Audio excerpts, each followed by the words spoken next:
ऋषि पिप्पलाद और शनिदेव का प्रतिशोध। प्राचीन काल में महर्षि दधीचि ने देवताओं की रक्षा के लिए अपनी अस्थियों का दान कर दिया था और देह त्याग दी थी। उस समय उनकी पत्नी गर्भवती थीं।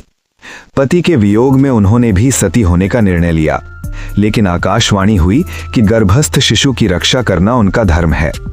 उन्होंने अपने तेज से गर्भ को एक पीपल के विशाल वृक्ष के पास स्थापित कर दिया और स्वयं सती हो गईं। पीपल के पत्तों और फलों को खाकर वो बालक बड़ा हुआ, इसलिए उसका नाम पिप्पलाद पड़ा। जब पिप्पलाद थोड़े बड़े हुए तो उन्होंने देवताओं से पूछा, मेरे माता पिता मुझे बचपन में ही अनाथ छोड़कर क्यों चले गए? देवताओं ने उत्तर दिया, ये सब शनिदेव की दशा और कर्म फल के कारण हुआ है। शनि की महादशा के कारण ही तुम्हारे बाल्यकाल में ये कष्ट आया। ये सुनकर बालक पिप्पलाद क्रोध से भर गए। उन्होंने सोचा कि जिस ग्रह ने मेरे बचपन को अनाथ बना दिया, मैं उसे दंड दूंगा। पिप्पलाद ने भगवान ब्रह्मा की घोर तपस्या की। ब्रह्मा जी प्रसन्न हुए और वरदान मांगने को कहा।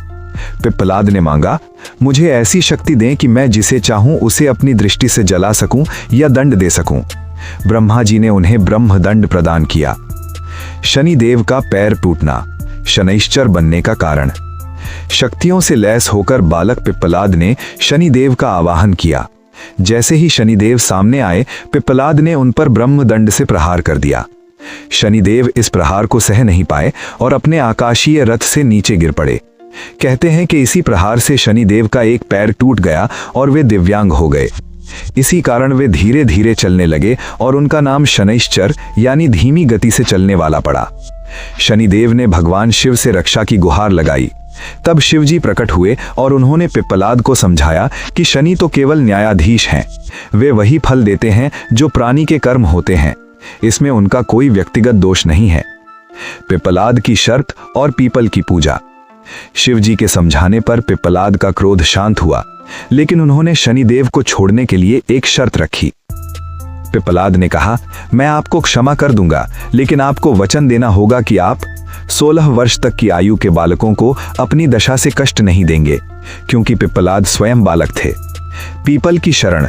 जो भी व्यक्ति पीपल के वृक्ष जिसने पिप्पलाद को आश्रय दिया की पूजा करेगा या वहां जल चढ़ाएगा, उसे आप कभी सताएंगे नहीं। शनिदेव ने तथास्तु कहा।